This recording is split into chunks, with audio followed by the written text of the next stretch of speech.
Hello students, video शुरू करने से पहले प्लीज चैनल को लाइक, शेयर और सब्सक्राइब जरूर करें। एक इम्पॉर्टेंट इन्फॉर्मेशन, अगर आपको इस वीडियो के नोट्स चाहिए तो डिस्क्रिप्शन बॉक्स में दिया गया डाउनलोड लिंक चेक करें। Thank you. चलिए शुरू करते हैं। इस वीडियो में हम पढ़ेंगे BPAE 104 पर्सनल एडमिनिस्ट्रेशन के प्रीवियस ईयर क्वेश्चन और most important questions with answers. ये क्वेश्चंस आपके एग्जाम के लिए बहुत इंपॉर्टेंट है। अगर आपने ये अच्छे से कर लिए तो एग्जाम निकलना पक्का है। Let's begin. Question 1, right a note on the meaning and feature of bureaucracy. Question explanation. इस क्वेश्चन में हमें ये बताना है कि ब्यूरोक्रेसी का क्या मतलब होता है और इसके मेन फीचर्स या कैरेक्टरिस्टिक्स क्या है। पब्लिक एडमिनिस्ट्रेशन के कॉन्टेक्स्ट में इसकी इंपॉर्टेंस को समझाना है। आंसर। इंट्रोडक्शन। ब्यूरोक्रेसी एक ऐसा एडमिनिस्ट्रेटिव सिस्टम है जो क्लियरली डिफाइंड हायरार्की, रूल्स और प्रोसीजर्स के साथ काम करता है। इस टर्म को मैक्स वेबर ने पॉपुलर बनाया, जिन्होंने इसे एक एफिशिएंट एडमिनिस्ट्रेटिव मॉडल माना। पब्लिक एडमिनिस्ट्रेशन में ब्यूरोक्रेसी उन परमानेंट ऑफिसर्स का ग्रुप होता है जो गवर्नमेंट के प्रोग्राम्स और पॉलिसीज को इम्प्लीमेंट करते हैं। ये गवर्नेंस और पब्लिक सर्विस डिलीवरी में बहुत क्रूशियल रोल प्ले करती है। Main body. 1. ब्यूरोक्रेसी का अर्थ, मीनिंग। ब्यूरोक्रेसी शब्द फ्रेंच वर्ड ब्यूरो ऑफिस और ग्रीक वर्ड क्राशर रूल से मिलकर बना है। इसका मतलब होता है rule by the office. Max Weber के मुताबिक ब्यूरोक्रेसी एक रैशनल लीगल ऑर्गेनाइजेशन होती है जो रूल्स और प्रोसीजर्स के बेसिस पर काम करती है। मॉडर्न डेमोक्रेसीज में ब्यूरोक्रेसी वो एडमिनिस्ट्रेटिव सिस्टम है जो इलेक्टेड लीडर्स के डायरेक्शन में पब्लिक पॉलिसीज को इम्प्लीमेंट करता है। 2. ब्यूरोक्रेसी के फीचर्स, मैक्स वेबर के मुताबिक।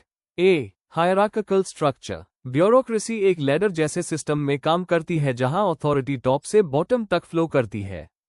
हर लेवल अपने ऊपर के लेवल को आंसरेबल होता है। बी. Division of labour. काम को अलग डिपार्टमेंट्स और ऑफिसर्स में डिवाइड किया जाता है ताकि स्पेशलाइजेशन बढ़े।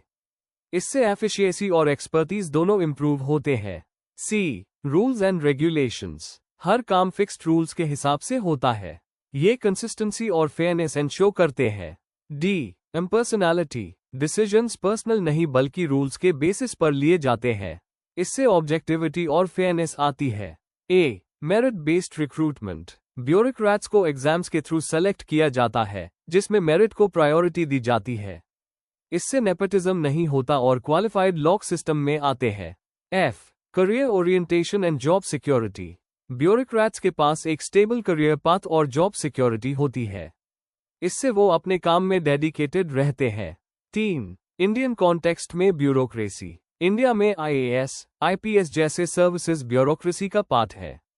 यह पॉलिसी इम्प्लीमेंटेशन, डिजास्टर मैनेजमेंट और लॉ एंड ऑर्डर मेंटेन करने में मेजर रोल प्ले करते हैं।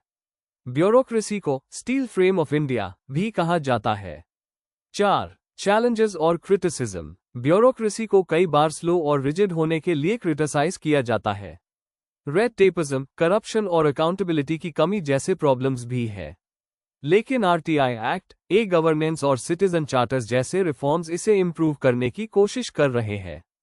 कंक्लूजन। ब्यूरोक्रेसी पब्लिक एडमिनिस्ट्रेशन का एक स्ट्रॉन्ग पिलर है जो प्रॉपर रूल्स और ट्रेन्ड स्टाफ के थ्रू गवर्नेंस को फंक्शनल बनाता है।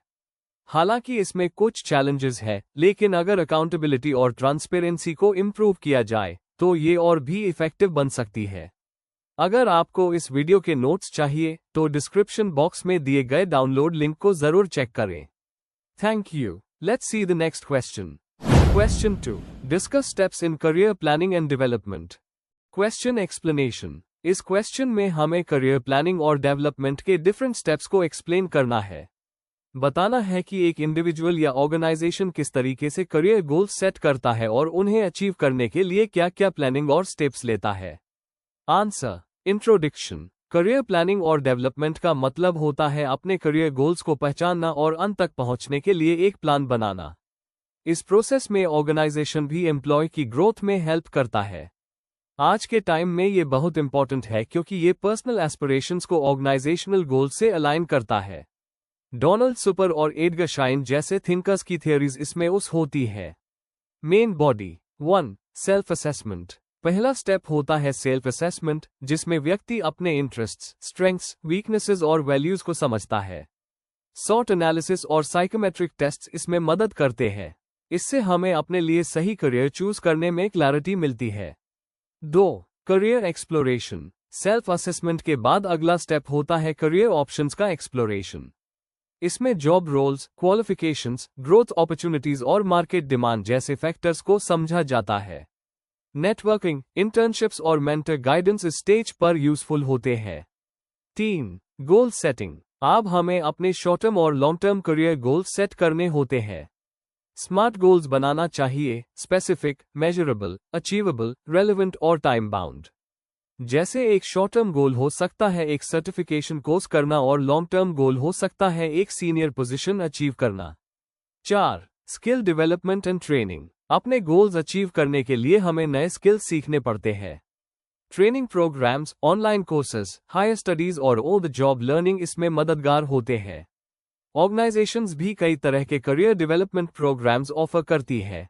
5. Action planning and implementation. इस स्टेज में एक प्रैक्टिकल प्लान बनाया जाता है जिसमें डेडलाइंस और स्टेप्स डिफाइन होते हैं। इंडिविजुअल्स जॉब अप्लाई करते हैं, एक्सपीरियंस लेते हैं या फर्दर एजुकेशन परस्यू करते हैं। कंसिस्टेंट एफर्ट और रेगुलर रिव्यू जरूरी होता है। 6. Feedback and evaluation. मेंटर्स या मैनेजर से रेगुलर फीडबैक लेना इंपॉर्टेंट होता है। करियर पाथ को टाइम टू टाइम एवैल्यूएट करके प्लान में जरूरत के मुताबिक चेंजेस लाने चाहिए। 7. Organizational role in career development. Organizations भी इसमें एक्टिव रोल प्ले करती है, जैसे succession planning, mentorship, performance appraisals और internal promotions. HR department ensure करता है कि एम्प्लॉयज की ग्रोथ ऑर्गेनाइजेशन के गोल से मैच करे। कंक्लूजन। करियर प्लानिंग और डेवलपमेंट एक कंटिन्यूअस और इवॉल्विंग प्रोसेस है जो इंडिविजुअल और ऑर्गेनाइजेशन दोनों के लिए बेनिफिशियल है। ये एक स्ट्रॉन्ग फाउंडेशन बनाता है जिससे मोटिवेशन, सेटिस्फैक्शन और ग्रोथ दोनों मिलते हैं। अगर ये प्रोसेस सही तरीके से फॉलो किया जाए तो लॉन्ग टर्म सक्सेस पक्की होती है। अगर आपको इस वीडियो के नोट्स चाहिए तो डिस्क्रिप्शन बॉक्स में दिए गए डाउनलोड लिंक को जरूर चेक करें। Thank you. Let's see the next question. Question 3. Describe the measures undertaken by the Ministry of Personnel to achieve a proactive, responsive, accountable, sustainable and efficient administration. Question explanation. इस question में हमें ये बताना है कि ministry of personal ने कौन कौन से कदम उठाए हैं जिससे सरकारी प्रबंधन ज्यादा प्रोएक्टिव, अकाउंटेबल और सस्टेनेबल बन सके। फोकस करें स्कीम्स, रिफॉर्म्स और डिजिटल स्टेप्स पर जो एडमिनिस्ट्रेशन को बेहतर बनाते हैं। Answer. Introduction. Ministry of personnel public grievances and pension civil services के पॉलिसी, ट्रेनिंग और रिफॉर्म्स के लिए जिम्मेदार है। यह मिनिस्ट्री कई इनिशिएटिव्स के जरिए एडमिनिस्ट्रेशन को ज्यादा एफिशिएंट, ट्रांसपेरेंट और अकाउंटेबल बनाने की कोशिश करती है। इनका गोल है एक सिटीजन फ्रेंडली और technology driven governance model create करना। यह रिफॉर्म्स, गुड गवर्नेंस और सस्टेनेबल डेवलपमेंट के लार्जर गोल के साथ अलाइंड है। Main body. 1. Civil service reforms और पॉलिसी मेजर्स। मिनिस्ट्री ने रिक्रूटमेंट, परफॉर्मेंस अप्रेजल और ट्रेनिंग सिस्टम्स में रिफॉर्म्स करके सिविल सर्वेंट्स की अकाउंटेबिलिटी बढ़ाई है। मिशन कर्मयोगी एक मेजर इनिशिएटिव है जो सिविल सर्वेंट्स की कंटिन्यूअस लर्निंग और कैपेसिटी बिल्डिंग पर फोकस करता है। स्पैरो जैसे डिजिटल अप्रेजल सिस्टम से ऑफिसर्स का फेयर एवैल्यूएशन पॉसिबल हो रहा है। 2. डिजिटल गवर्नेंस और ट्रांसपेरेंसी। डिजिटल टूल से एडमिनिस्ट्रेशन को ज्यादा रिस्पॉन्सिव और ट्रांसपेरेंट बनाया गया है। सीपी ग्राम्स के थ्रू सिटीजन्स अपनी कंप्लेंट्स ऑनलाइन फाइल कर सकते हैं। ऑफिस से फाइल मूवमेंट और डिसीजन मेकिंग में स्पीड और ट्रांसपेरेंसी आई है। आरटीआई ऑनलाइन पोर्टल से लोग गवर्नमेंट इंफॉर्मेशन आसानी से एक्सेस कर पा रहे हैं। 3. ट्रेनिंग और human resource development. Lal Bahadur Shastri national academy of administration और आईएसटीएम जैसे इंस्टीट्यूशंस ऑफिसर्स को मॉडर्न गवर्नेंस के लिए ट्रेन करते हैं। मिड करियर ट्रेनिंग और स्पेशलाइज्ड कोर्सेज ऑफिसर्स की स्किल्स अपडेट करते हैं। आप सॉफ्ट स्किल्स जैसे एथिक्स, लीडरशिप के साथ साथ हार्ड स्किल्स जैसे इट और डाटा एनालिसिस पर भी फोकस हो रहा है। 4. पब्लिक ग्रीवेंस रिड्रेस और citizen centric initiatives. CP grams में एआई और एनालिटिक्स का उस करके ग्रीवेंसेस को जल्दी सॉर्ट किया जा रहा है। मिनिस्ट्रीज को हर महीने ग्रीवेंस रिड्रेस डैशबोर्ड्स दिए जाते हैं जिससे परफॉर्मेंस मॉनिटर हो सके। सिटीजन से फीडबैक और सर्वेस के जरिए कंटिन्यूअस इंप्रूवमेंट हो रही है। 5. सस्टेनेबिलिटी और इंक्लूसिविटी। मिनिस्ट्री ने इंश्योर किया है कि सिविल सर्विसेज में SC/ST, महिलाओं और डिसेबल्ड कैंडिडेट्स की रिप्रेजेंटेशन हो। पेपरलेस ऑफिस और एनर्जी एफिशिएंट प्रैक्टिसेस प्रमोट की जा रही है जिससे सरकारी काम सस्टेनेबल हो सके। कंक्लूजन, मिनिस्ट्री ऑफ पर्सनल ने नए टूल्स, रिफॉर्म्स और ट्रेनिंग के थ्रू इंडियन एडमिनिस्ट्रेशन को मॉडर्न बनाने में बड़ा योगदान दिया है। इन इनिशिएटिव से सिस्टम ज्यादा ट्रांसपेरेंट, अकाउंटेबल और इंक्लूसिव बन रहा है। ये सब स्टेप्स बेटर गवर्नेंस और सिटीजन सेंट्रिक सर्विस डिलीवरी को सपोर्ट करते हैं। If you need the notes of this video, there's a download link in the description box. Be sure to check it out. Thank you. Let's see the next question. Question 4. Examine the recommendations of the 6th Pay Commission, 2006.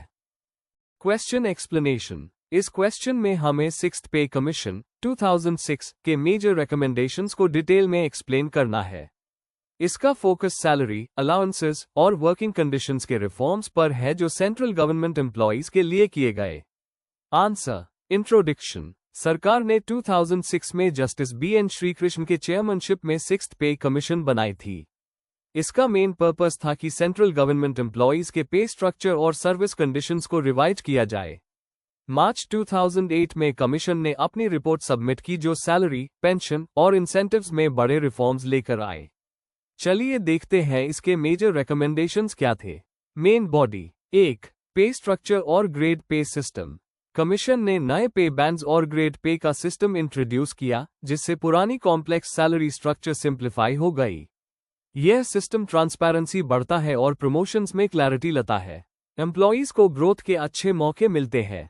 Example, पहले जहां 38 अलग पे scales थी, उन्हें सिर्फ 4 पे bands और एक अपेक्स स्केल में मर्ज कर दिया गया।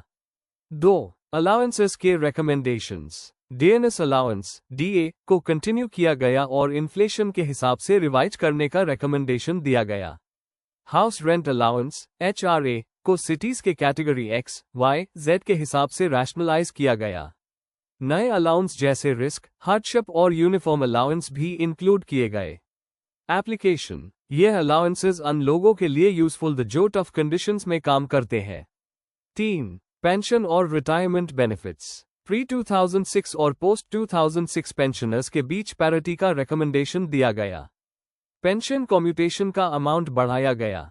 फुल पेंशन के लिए रिक्वायर्ड सर्विस 33 साल से कम करके 20 साल कर दी गई। एग्जाम्पल, अगर कोई एम्प्लॉय 20 साल के बाद रिटायर करता है तो उसे अब फुल पेंशन मिल सकती है। 4. परफॉर्मेंस बेस्ड इंसेंटिव्स और एफिशिएंसी मेजर्स। कमीशन ने performance related incentive scheme PRIS का सजेशन दिया जो अच्छा काम करने वाले एम्प्लॉइज को रिवॉर्ड करता है। सिविल सर्विसेज में लैटरल एंट्री का कॉन्सेप्ट लाया गया ताकि एक्सटर्नल टैलेंट भी एंटर कर सके। गवर्नेंस, स्किल्स ट्रेनिंग और ट्रांसपेरेंसी को प्रमोट करने पर फोकस था। Theory mentioned. यह रिकमेंडेशंस न्यू पब्लिक मैनेजमेंट के प्रिंसिपल्स को फॉलो करते हैं जिसमें एफिशिएंसी और अकाउंटेबिलिटी इंपॉर्टेंट है।